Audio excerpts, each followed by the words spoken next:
Então vamos lá, pessoal, gravando a aula, né? Boa noite a todo mundo. A gente está dando continuidade à nossa matéria, né? Ainda dentro da teoria geral do crime. Aliás, a gente está só no começo, tem muita matéria ainda pela frente, são muitas aulas sobre a teoria geral do crime. Hoje nós vamos estudar objeto do crime, perfeito? Lembrando, né, a gente está dentro do fato típico, ok? Estamos dentro do fato típico, lembrando do conceito analítico de crime, aliás, né? O crime é um fato típico, ilícito e culpável. Dentro do fato típico, nós estamos estudando a conduta, que é um dos 4 elementos que formam o fato típico. Dentro da conduta, nós vamos estudar hoje o objeto do crime, perfeito? Então vamos lá, sem demora, nosso primeiro slide aqui. Deixa eu passar. Aí, ó. Objeto do crime, pessoal, olha só. É o objeto contra o qual se dirige a conduta humana criminosa. Então, se há um crime contra o patrimônio, qual é o objeto do crime? É o patrimônio que está sendo atacado, né? Olha lá. E nós temos uma divisão muito bacana. Nós temos o objeto jurídico, tá? O objeto jurídico é o bem ou interesse que a norma penal tutela. Por exemplo, a vida, a integridade física, a honra, o patrimônio, dentre vários outros exemplos aqui que a gente poderia citar, né, de bens jurídicos relevantes tutelados pelo direito penal. Por exemplo, a saúde, a, a vamos lá, gente, a previdência social, a felicidade está lá no artigo 6º da Constituição Federal, né? A liberdade de locomoção. Nós temos vários bens jurídicos, né, tutelados, são centenas, dezenas, pelo menos, né, de bens jurídicos tutelados. E o objeto jurídico é exatamente esse bem jurídico que a norma penal tutela. E o objeto material do crime é a coisa ou a pessoa sobre a qual recai a conduta criminosa. Por exemplo, no caso do homicídio, é o homem vivo, né? Esse é o objeto material. O objeto é o homem, a pessoa. Claro, a pessoa tem que estar viva, porque o cadáver não é considerado alguém, né? Lembrando que o crime de homicídio é matar alguém. Alguém é um ser humano vivo, né? Então, o objeto material é o homem vivo. Agora, o objeto jurídico, olha só, é a vida, né? Porque a vida é o bem jurídico protegido por esse crime, né? A coisa no furto, né? No caso do furto, o objeto material é a coisa. Pode ser, por exemplo, a caneta. A caneta é a coisa, né? E essa coisa, quando a gente tem uma visão que jurídica, quando a gente vai para o objeto jurídico, essa coisa é o patrimônio, né? O que está sendo defendido aqui é o patrimônio da pessoa, o patrimônio da vítima, né? Agora, o bem material é a caneta. Qual o patrimônio que é esse? A caneta. Ou pode ser o livro, pode ser o carro, pode ser o dinheiro, né? Seja lá o que for. Na falsificação, por exemplo, o objeto jurídico é o documento. O objeto jurídico não, o objeto material é o documento, né? E qual seria o objeto jurídico, né? Seria a fé pública, por exemplo, no caso aí de uma falsificação de documento, né? Leva a uma ludibriação aí da administração pública. A administração é ludibriada, o outro particular é ludibriado em função daquele documento. Então, o bem jurídico protegido é a fé pública, é a administração pública, né? E assim por diante, tá joia? E um detalhe, tá? Pode haver crime sem o objeto material, tá? Que a gente viu aqui em segundo lugar. Por exemplo, o falso testemunho ou o ato obsceno.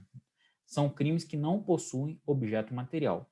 Agora, crime sem objeto jurídico não existe, tá? O objeto jurídico, ele é obrigatório. Até porque a função primordial do direito penal é tutelar bens jurídicos. Essa é a função do direito penal, a tutela de bens jurídicos. Se não houver um bem jurídico relevante a ser tutelado, nós simplesmente não temos o quê? Crime. Perfeito? Ah lá. Eu não quero que vocês confundam objeto material com sujeito passivo do crime, tá? Sujeito passivo a gente estudou na aula passada. Quem estiver assistindo nesse momento, né? a gravação pelo YouTube, a aula anterior, vocês vão lá na aula anterior para acessar os conceitos aí dos sujeitos do crime, inclusive o sujeito passivo. O objeto material é a pessoa ou a coisa sobre a qual recai a conduta. O sujeito passivo, gente, é o personagem que sofre diretamente as consequências da conduta do sujeito ativo. O objeto material, então, né, é a pessoa ou a coisa. Vamos lá, no caso da pessoa, o objeto material é a pessoa, deixa eu escrever em letra de forma que ela é muito ruim, é a pessoa humana, e mais que isso, viva, tá? Então, o objeto material é a pessoa humana, viva, o ser humano vivo, tá? Esse é o objeto material. O objeto jurídico, lembrando, é a vida, é o bem jurídico tutelado, a vida, tá? E o sujeito passivo, pessoal? O sujeito passivo é o personagem que sofre essas consequências da conduta. Então, o sujeito passivo é aquela pessoa humana, claro que pessoa humana, eu estou sendo redundante aqui, mas é para, né, vocês entenderem a diferença entre ambos. Então, é o ser humano vivo. Qual ser humano vivo? Qualquer um. Eu estou falando de ser humano vivo, tá? O sujeito passivo é o João de Oliveira da Silva. O João de Oliveira da Silva não é uma pessoa viva, não é uma coisa abstrata, é aquele sujeito especificamente que está sofrendo as consequências jurídicas do crime, tá? Então é o João das Couves da Silva de Oliveira. Acabou, tá? Esse é o sujeito passivo. O objeto material é o alvo do criminoso, tá? Coloca um Rzinho aí que faltou. É o alvo do criminoso, ou seja, o bem subtraído, por exemplo, a carteira, o celular, tá? Esse é o objeto material.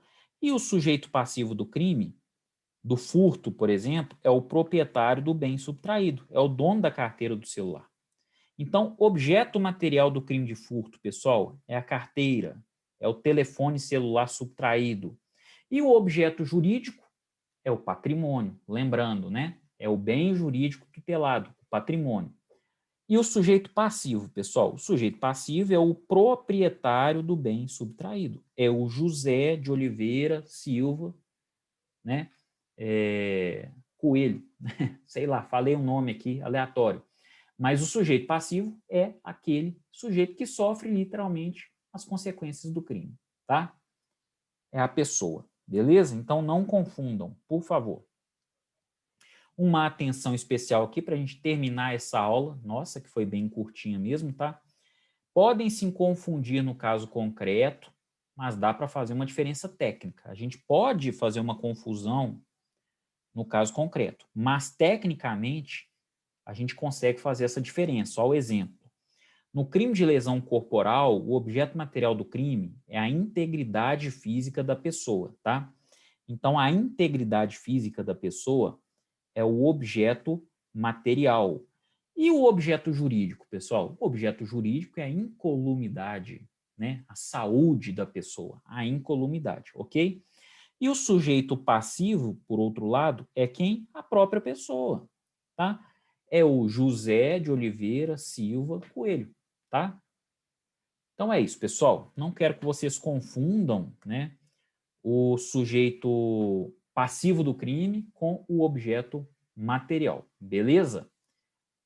Nessa aula era isso mesmo, aula curtinha, só para vocês entenderem o conceito. Na próxima aula a gente continua estudando teoria geral do crime ainda dentro da conduta, beleza? Então, obrigado aí pela participação de todos vocês. Até mais.